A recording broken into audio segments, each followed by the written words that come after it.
Okay then guys, this is an update on my Dreamcast collection.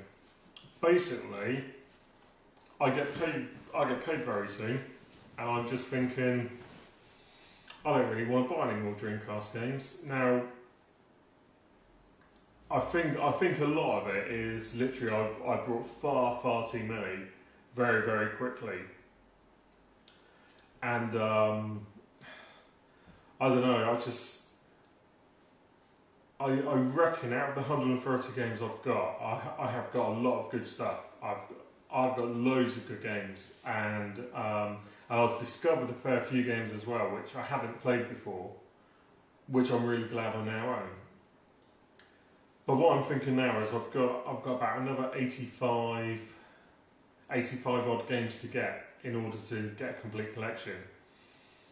And probably out of those 85 games, there's probably 15, 20 at the most, which aren't classics, but you know, I'd probably enjoy playing. So when I look at the average price of a Dreamcast game, you're looking at, say, £3. And I'm just thinking, well, you know, there's effectively another 250 odd quid, easy minimum, that I'm going to be paying for stuff which I know is not going to be very good. And I'm just thinking, I just don't think it's worth it.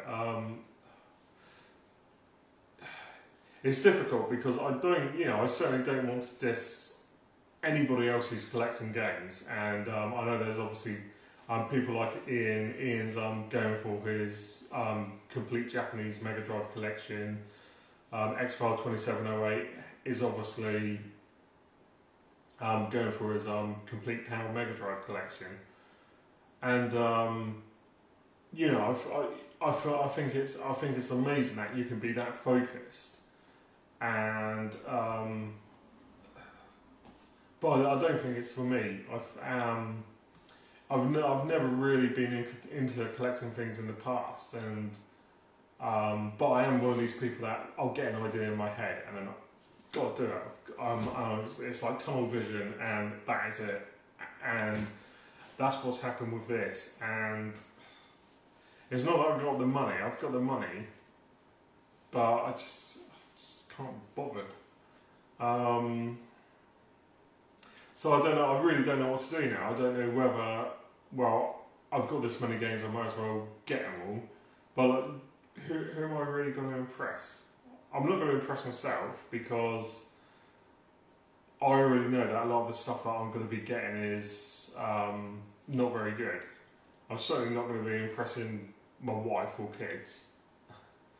And no one at work's going to care, so it's like, well, what am I doing this for now? And you know, I did think it would be really cool just to like say to myself, you know, I've got a complete Dreamcast collection, but I don't know. I just don't think there's enough.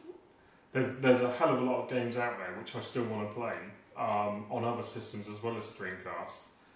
I haven't really got the space, and I'm just thinking, you know, do I really want to fill up like 15 shelves with Dreamcast games where I could maybe get other stuff? I mean, I was chatting to my wife about it, and she actually turned around and said, well, you know, if you don't have to get rid of obviously all your Dreamcast games, keep all the good stuff.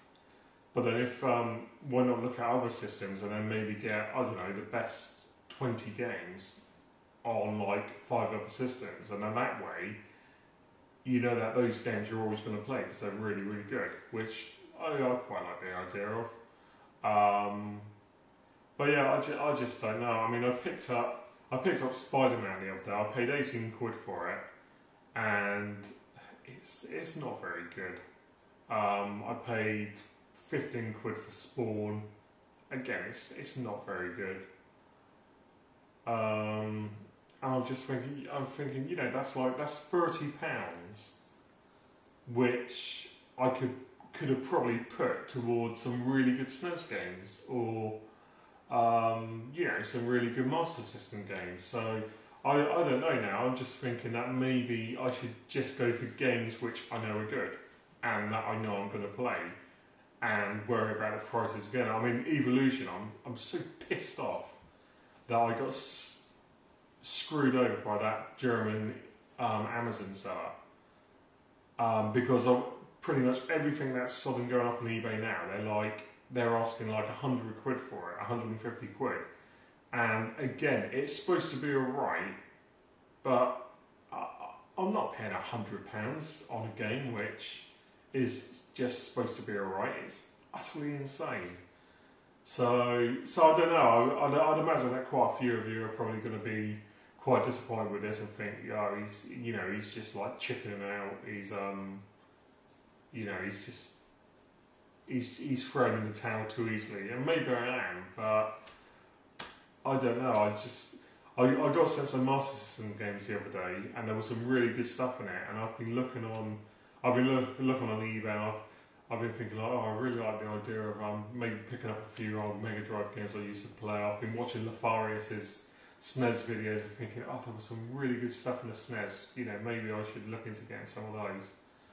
And yeah, I don't know. I'm just thinking that if I'm still collecting for the Dreamcast as well, it's just going to get too expensive. I've also got back into Magic the Gathering, and if anybody knows of that game, that's certainly not cheap. And we're talking basically playing cards, and some of the cards that I'm interested in are like 25 quid a pop, and I'm not made of money, so I don't know. So I think I'm going to leave it, guys, really. And don't get me wrong, I'm still going to get Dreamcast games. I've just got a really good deal on JoJo's Bizarre Adventure, which I've just managed to get off NTSC UK for 8 quid. There's still really good games like Headhunter I haven't got. So I'm still going to get Dreamcast games. I just think I'm gonna just get the remaining good ones I need, and then I'll probably reevaluate it then. Who knows? Maybe in a month I might change my mind again. But at the moment, I don't know. I've had some really good advice on collecting in one of the other videos I did, but I don't know. I think this will be it for the moment. So again, obviously, feel free to post your comments, and we'll see where it goes. But for the moment, I think I should concentrate on playing the stuff that I've actually got already, and then maybe decide if it's worth keeping or not, and then go from there. So that's it, really, guys. So you probably didn't want to hear that ramble, but I had to get it off my chest. Anyway, cheers for listening, and I shall speak to you soon.